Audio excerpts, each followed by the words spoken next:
Welcome back. As we earlier said, we're going to be talking about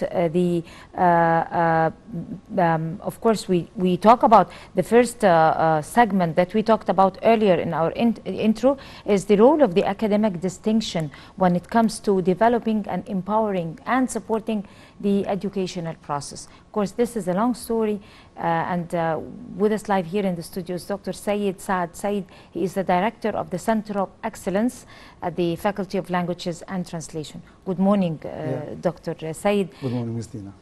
Let's first talk about the academic distinction. That definition might be a little bit confusing to some people who might hear about it.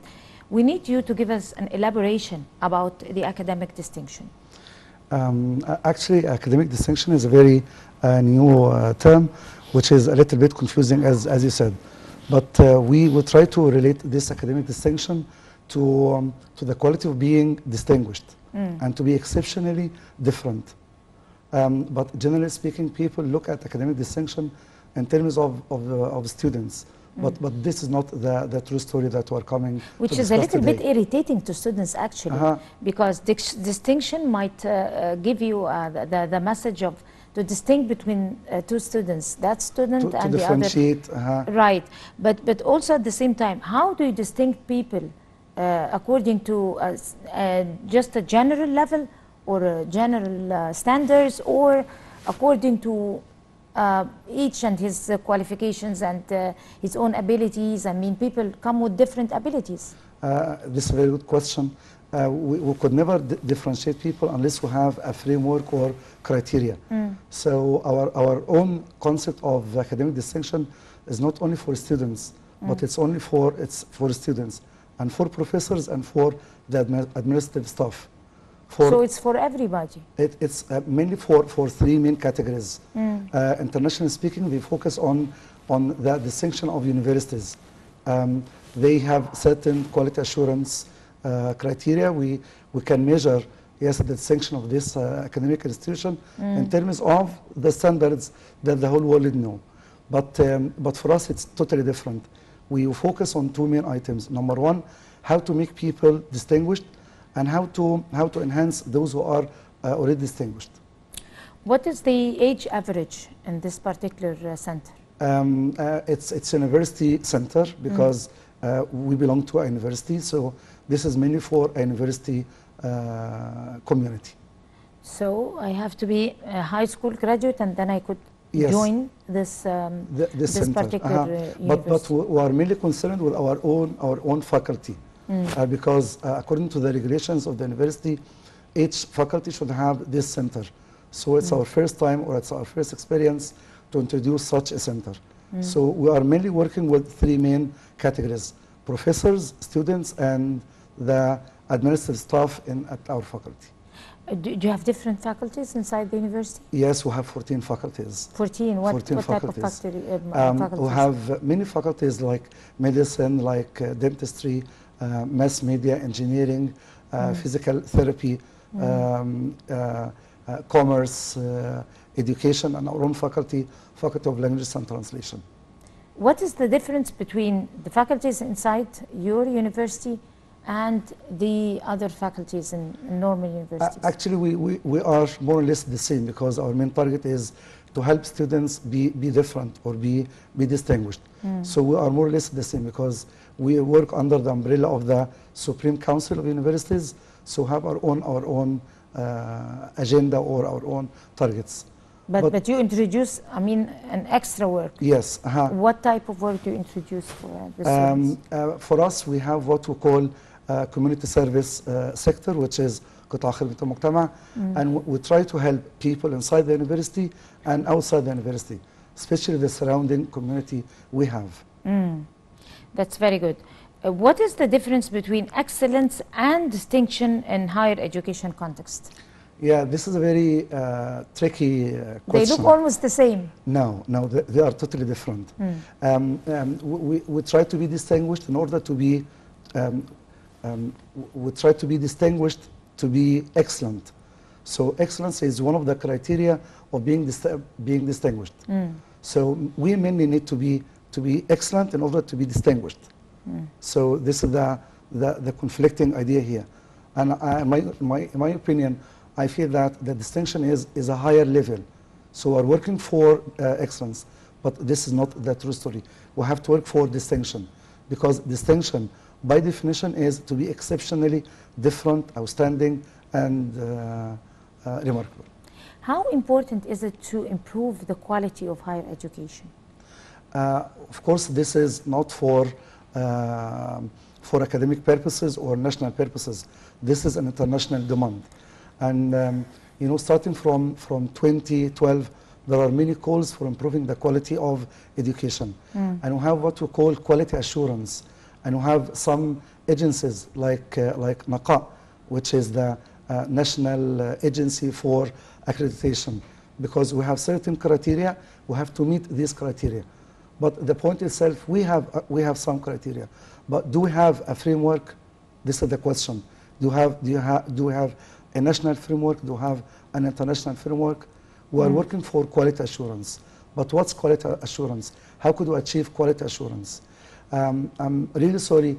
Sometimes people feel that quality assurance is to document whatever you do. But this is not really true. In our center, we try to fill the gap between the requirements of quality assurance and the requirements of distinction. You are distinguished, so we'll help you to be more distinguished. But if you're not distinguished, we'll help you to be a little bit distinguished, and gradually. So the ranking systems or the other criteria that have appeared in the whole world do not focus on the quality of being a good person, exceptionally different. So we try to help those people, because our main target is not to make the stronger and to make the weaker. No, we help both people. Yes, those who are distinguished and those who would like to be distinguished. As long as you have the urge. But at the same time, you have explained kindly, generously, the idea or the faculties inside this university, and you said it's almost the same like other universities. But what type of students are inside this university? What type of students do you accept? And how do they apply? Of course, we expect to have excellent students. How? Because they have to be motivated, more motivated than other people. The quality of service that you are producing or you are introducing. We try as much as we can to limit the number of students applying for the programs. For example, in our own program, English section, we have around 60 people, 2 sections. And we have 4 or 5 laboratories. So this will help them to improve. And our main target, again, is not to focus on the academic side or the academic aspect. We try to create more activities. You know that 2 weeks ago, we have celebrated the Mummy's Parade. We asked the Golden Parade? Yes, Golden Parade, yes. This marvelous event that all people have witnessed. How to make our students different? I asked my students to compile a glossary of the Golden Parade. And we're working on this. Shall we focus on the study at university only? No, we're going to organize a trip, inshallah ta'ala, after Eid, to go to this National Museum for Egyptian Civilization. How could we get this education from inside the university to outside the university? So this is the key concept that we're trying to do. Right. How can academic distinction be achieved in universities in contemporary trends? I mean, are there some standards, new standards? Do you follow up with the international standard of improving the academic process and its course? Of course, there are many, standards set for all people to be distinguished. Starting from 2012, there are many approaches to distinction. But the gap that we need to fill here is to have the 3 sides of the same pyramid, as we can call it. They focus on university rankings by differentiating between a good university and a bad university in terms of research. So this is the weak point. The distinction does not mean only research, but we mean academic professors, we have to improve students and at the same time the administrative staff. Our main center will be focusing on achieving or developing a framework that includes all these three participants or these three shareholders. What type of programs have you set for the professors, for example, in your universities? Yes. In order to empower them and upgrade their skills? Actually, our Supreme Council of Universities set some conditions for being promoted from معيد to مدرس مساعد. So this kind of promotion by offering them some courses.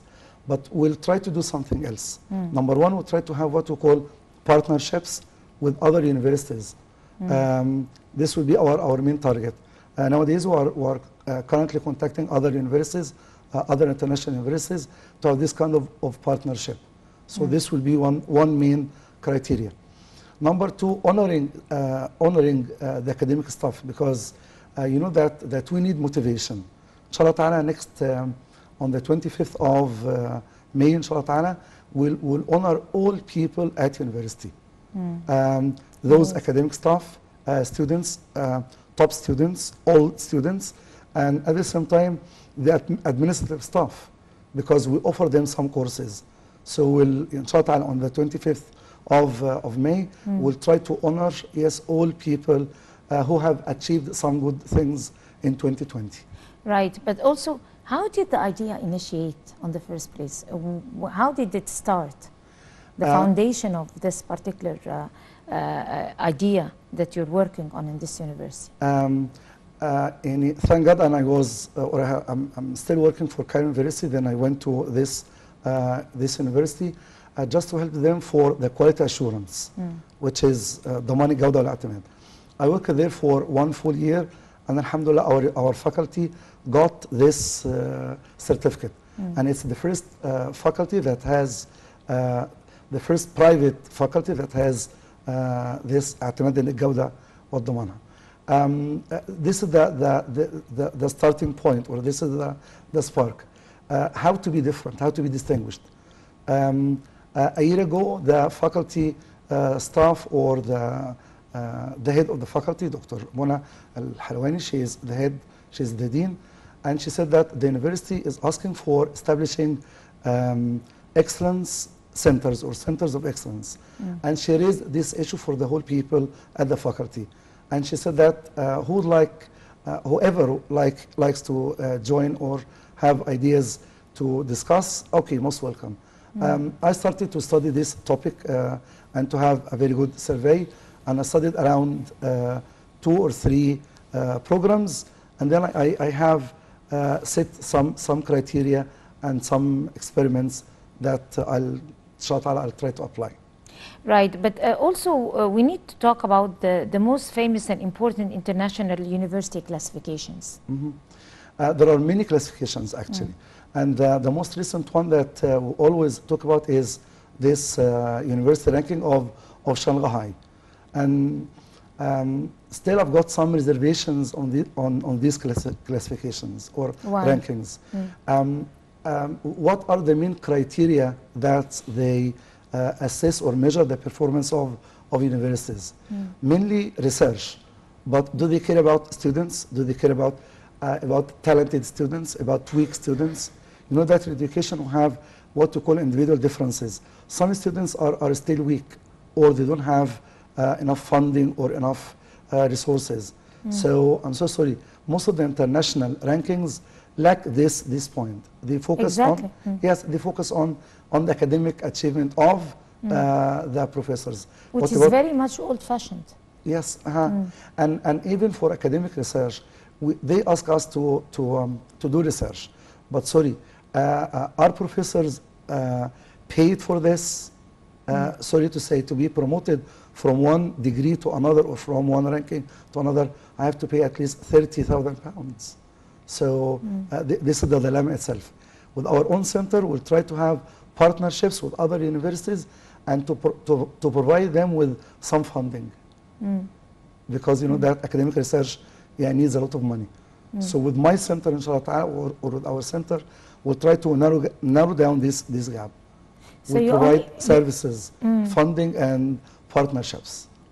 And do you give also scholarships? Yes, and now we're contacting some European universities and faculties to have this, what we call tawama, or this partnership. That's very good. And in this way, you will be promoted. You will have some rewards, and by doing this, you'll be totally satisfied as a university professor, or as a student, or as an administrative staff. So what are your plans for the next academic years? Do you have any innovations? Do you have any new initiatives? Things like that? Inshallah, we have certain programs for next year, but you know that COVID nowadays is trying to limit us. Well, we have very optimistic plans, inshallah ta'ala. The first one is we'll try to have some competitions and some contests, especially for the talented students. And also we'll try to help people who would like to be talented. And Bismillah ta'ala, we'll try to organize some workshops in different fields. You belong to the Faculty of Languages, but you might have this talent for drawing, for cooking, for acting. So I'm contacting now different places to have all these workshops. And because of COVID-19, we'll try to do something else. We'll try to present most of these events virtually, inshallah. Hopefully, inshallah. But also, how do you define the talent in each student? I mean, what's your definition as a university for talents? Is it like you said, this Chinese university only defined talent and excellence by researching? But what's your own definition of talent and exception, and to be exceptional? Yeah, talent for us is an exceptional distinction. To be distinguished, yes, exceptionally. Because it's so easy to say that this is Dr. Dina, this is Khalid, because he's talented in this area. He's exceptionally different. And this is what differentiates between, as I said, between excellence and distinction. Distinction means that you are exceptionally outstanding and different. Right. And then you're opening your doors for everyone. Inshallah, yes. Hopefully, inshallah. But also, people might look for other faculties. I mean, are you going to include more faculties inside this university in the future? Yes. On the 22nd of May again, yes, 3 days before the celebration that I told you about, we'll try to give, to present a workshop for all university professors. And alhamdulillah, this workshop was approved yesterday. It will be presented online. We'll give our friends, we don't say our professors, our friends at the university. Your team? Yes, our team, because we belong to the same institution. We'll talk about, yes, the rules of editing scientific research. Because we are Faculty of Languages and Translation, so our main target and specialization is English. What about other professors who would like to write research in English? Are there some criteria for doing this? This is what we'll try to do. We'll try to improve the quality of their own research. Kind of help for other faculties at the university, inshallah. And brainstorming also. Yes. People. But also talking about the pandemic, and it has been like 2 years now, and the third strain is taking over some countries worldwide, and thanks to God, Egypt is safe. But at the same time, the pandemic have affected some changes. We were going to undergo these changes, but it has speeded up, like distance learning. Sure. And digital learning at the same time. Are you with or against the digital learning and distance learning? And do you think it's going to help the student to get out those talents that you're looking for? Yeah. Or it's going to be a hurdle in your way, or some difficulty that is going to a little bit take you backwards? Of course, this is a very difficult question, Dr. Din, because I came to your program many times, and I talked about the pandemic and its own effect. What we're going to have next year, inshallah ta'ala, is blended learning, because I read an article 3 years ago, and this article was entitled Avalanche in Higher Education. And as if this article said that higher education should change. We no longer need face-to-face interaction. We need to have face-to-face interaction, virtual interaction, but what we need to have now is blended learning. Part of the classes could be face-to-face and others could be physical. But are we ready for this? This is my own reservation. Sorry, we are not ready. We are not fully ready for this. We need to have infrastructure, and we are working on this. We use certain programs like, could I mention some programs or like? As long as we're not saying names. Yes, some platforms. We need to use some platforms. But at the same time, people try to avoid online learning. Right. But if we try to incorporate it within our education system, this will be good. And this is what we're trying to do. Hopefully, inshallah, on that very optimistic note, Dr. Saad Sayed, you are the director of the Center of Excellence at the Faculty of Languages and Translation. Thank you so much, and all the best of luck to you. Thank you so much. And we're going to go to a short break, and we'll come to continue the breakfast show, so stay with us.